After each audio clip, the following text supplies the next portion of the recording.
Dans Marc 11, 19, nous est relatée la visite suivante. La 6e du Seigneur Jésus à Béthanie.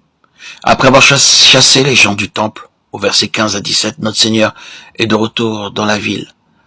Cela avait été une très rude tâche pour le Seigneur Jésus-Christ. Il avait montré de l'amour et de la compassion à tout le peuple. Mais parce qu'il ne l'avait pas accepté, il devait être jugé. Il avait renversé les tables, avait chassé les gens avec un fouet. Il se sentait très triste et retournait à Béthanie, où il trouverait repos et satisfaction. À Jérusalem, ce n'était que chagrin, reproche et peine, mais à Béthanie, il savait qu'il y avait un petit groupe qui lui donnerait un réel repos et de la satisfaction. Parfois, nous nous sentons très fatigués, épuisés et seuls, et parce que nous savons que nous ne pouvons pas partager ce chagrin, cette peine et ces fardeaux avec d'autres gens ou avec nos voisins, nous voulons aller à la maison où nous pourrons les partager avec nos parents, notre épouse ou notre famille. Le Seigneur Jésus-Christ alla à Béthanie avec le même désir. Il n'avait jamais considéré Jérusalem comme son foyer, mais c'était Béthanie, où il pouvait partager son fardeau et ses chagrins, un endroit où il pouvait être réconforté et fortifié. C'est un mystère. Le Seigneur Jésus, notre Créateur, cherchant du réconfort auprès de son peuple. Il montrait que lui aussi désirait être réconforté, comme nous voulons l'être. Quand il allait à Béthanie, il pouvait dormir profondément. S'il avait dormi à Jérusalem, il aurait eu peu de repos, étant agité dans son lit toute la nuit. Mais à Béthanie, il n'avait plus de peine à cause de l'accueil chaleureux que lui faisaient ces quelques personnes qu'il aimait. À Béthanie, il trouva un réel repos, la paix, le réconfort, et ceux qui désiraient l'écouter. Au début de notre vie chrétienne, nous voulons aller à lui pour nos besoins, comme Anne. Au début, elle priait, « Seigneur, donne-moi un enfant ». Elle n'avait pas compris le besoin du Seigneur. 1 Samuel 1,11.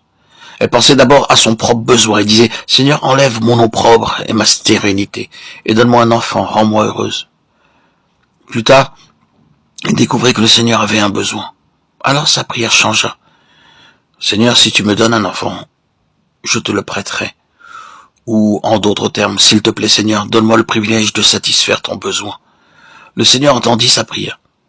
Il lui donna un fils qui satisfit son besoin et celui de son peuple. Au début, nous aussi, nous prions pour nous-mêmes, et notre fardeau se trouve centré sur notre famille.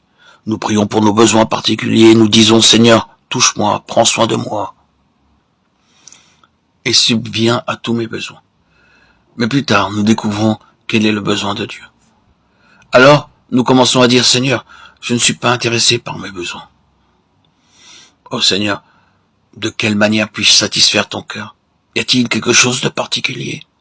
Seigneur, que je puisse faire pour te plaire, te satisfaire toi, et te donner du réconfort, du repos. Beaucoup d'enfants vont vers leur père seulement lorsqu'ils désirent des douceurs ou d'autres choses. Mais ils ne disent jamais, « Père, puis-je faire quelque chose pour t'aider? Tu sembles si fatigué, si triste. Puis-je faire quelque chose pour alléger ton fardeau ?» Il y en a très peu de ce genre. Toutefois, il y a des enfants qui regardent le visage de leur père ou de leur mère et disent, « Toi, repose-toi, je ferai tout le travail. » C'est la bonne attitude. Dites-vous, maintenant, Seigneur, dis-moi de quelle manière je peux te plaire et te donner du réconfort et du repos. Il répondra à ceux qui l'interrogent. Il nous dira ce qu'il demande, comme il le fit pour ceux de Béthanie, qui lui apportèrent satisfaction, réconfort, repos et paix.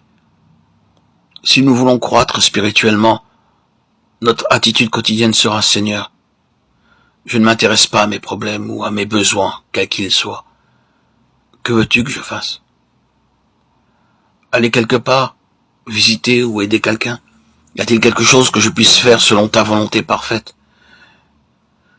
qui te donnera plus de joie, de bonheur et de paix? » Alors il vous dira où aller et que faire. C'est une merveilleuse chose d'obéir à Dieu. Et la manière dont il nous aide à obéir à sa volonté est aussi merveilleuse.